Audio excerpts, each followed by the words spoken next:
जोहार, नमस्कार। आप देख रहे हैं स्वराज पोस्ट और मैं हूं मौसमी शर्मा। केंद्र सरकार ने भारतीय अर्थव्यवस्था को मजबूती देने और विदेशी निवेश को आकर्षित करने के लिए एक बड़ा कदम उठाया। प्रधानमंत्री नरेंद्र मोदी की अध्यक्षता में हुई केंद्रीय कैबिनेट की बैठक में आयकर कानून में संशोधन से जुड़े एक महत्वपूर्ण अध्यादेश को मंजूरी दी गई है। इस फैसले के तहत विदेशी पोर्टफोलियो निवेशकों यानी एफपीआई को भारतीय सरकारी बॉन्ड्स में निवेश से होने वाले कैपिटल गेन्स पर टैक्स से राहत देने का प्रस्ताव है। राष्ट्रपति की मंजूरी के बाद यह अध्यादेश पूरे देश में लागू हो जाएगा।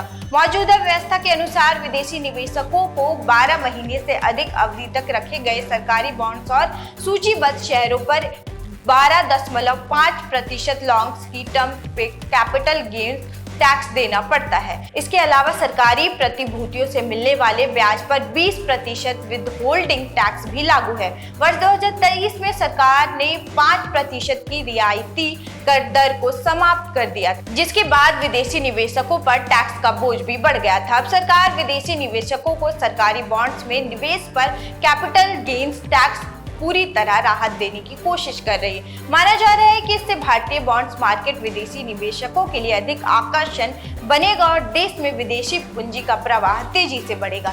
सरकार का यह फैसला ऐसे समय में आया जब पश्चिम एशिया में बढ़ते तनाव और सख्त टैक्स नियमों के कारण विदेशी निवेशकों ने इस वर्ष भारतीय बाजार में करीब 2.5 लाख करोड़ रुपए की निकासी की है। लगातार हो रही बिकवाली से बाजार पर दबाव बढ़ रहा था और निवेशकों की ओर से टैक्स में राहत की मांग भी उठ रही थी। विशेषज्ञों का मानना है कि नए प्रावधान लागू होने के बाद भारतीय सरकारी बॉन्ड्स में विदेशी निवेशक बढ़ सकता है। इससे न सिर्फ बॉन्ड्स मार्केट को मजबूती मिलेगी बल्कि रुपए को भी सहारा मिलेगा और अर्थव्यवस्था में नकदी प्रवाह बढ़ेगा।